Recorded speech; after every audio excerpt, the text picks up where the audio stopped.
Bangsa yang besar adalah bangsa yang menghargai jasa para pahlawannya. Mungkin ketika mereka tidak berjuang, saat ini kita belum menjadi negara yang merdeka.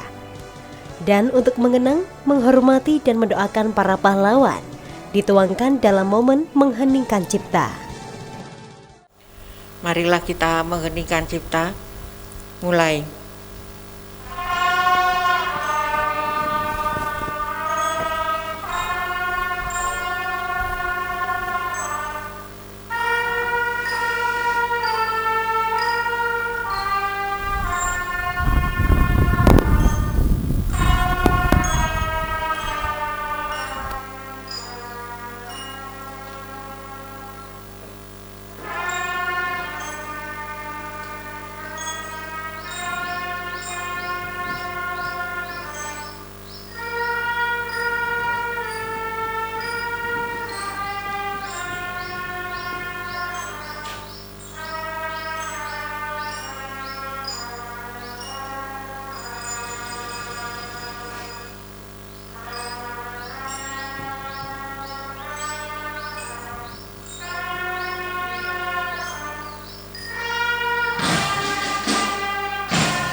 Selesai.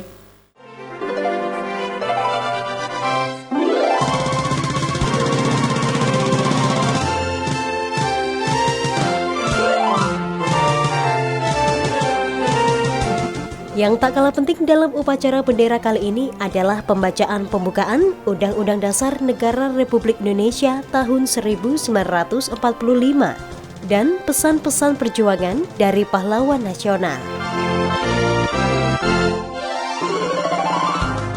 Teks pembukaan Undang-Undang Dasar Negara Republik Indonesia tahun 1945 dan pesan-pesan perjuangan pahlawan nasional. Siap! Kerjakan. Undang-Undang Dasar Negara Republik Indonesia tahun 1945. Pembukaan bahwa sesungguhnya kemerdekaan itu ialah hak segala bangsa, dan oleh sebab itu maka penjajahan di atas dunia harus dihapuskan karena tidak sesuai dengan peri kemanusiaan dan peri keadilan. Dan perjuangan pergerakan kemerdekaan Indonesia telah sampailah pada saat yang berbahagia dengan selama sentosa mengantarkan rakyat Indonesia ke depan pintu gerbang kemerdekaan Indonesia yang merdeka, bersatu, berdaulat, adil dan makmur. Atas berkat rahmat Allah yang Maha Kuasa dan dengan didorongkan oleh keinginan luhur supaya berkehidupan kebangsaan yang bebas, maka rakyat Indonesia menyatakan dengan ini kemerdekaannya.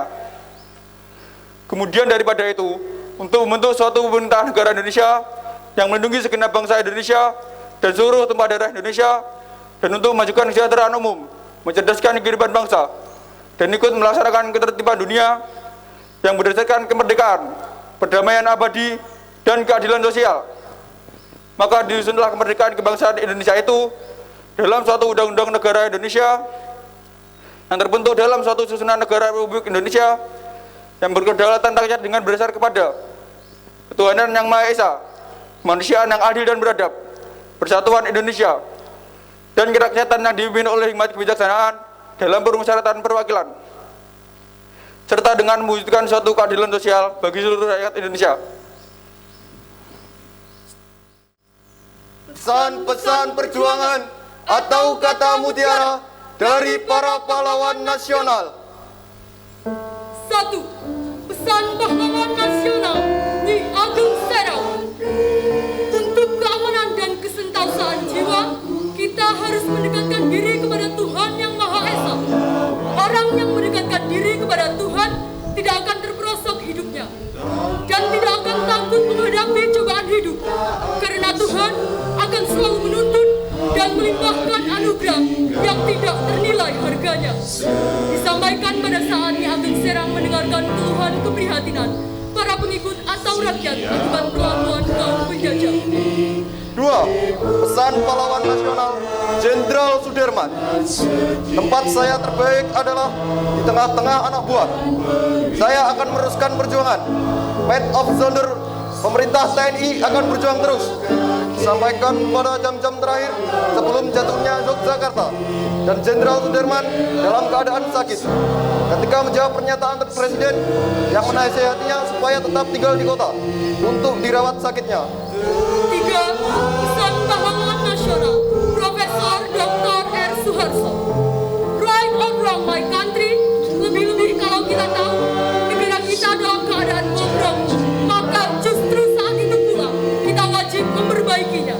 Pernyataannya sebagai seorang nasionalis dan patriot. 4. Pesan pahlawan nasional Prof. Muhammad Yamin Eza. Cita-cita persatuan Indonesia itu bukan omong kosong, tetapi benar-benar didukung oleh kekuatan-kekuatan yang timbul pada akar sejarah bangsa kita sendiri. Disampaikan pada Kongres 2 di Jakarta tanggal 27-28 Oktober 1928 yang dihadiri oleh berbagai perkumpulan pemuda dan pelajar, di mana ia menjabat sebagai sekretaris. 5. Pesan pahlawan nasional Supriyadi. Kita yang berjuang jangan sekali-kali mengharapkan pangkat, kedudukan, ataupun gaji yang tinggi.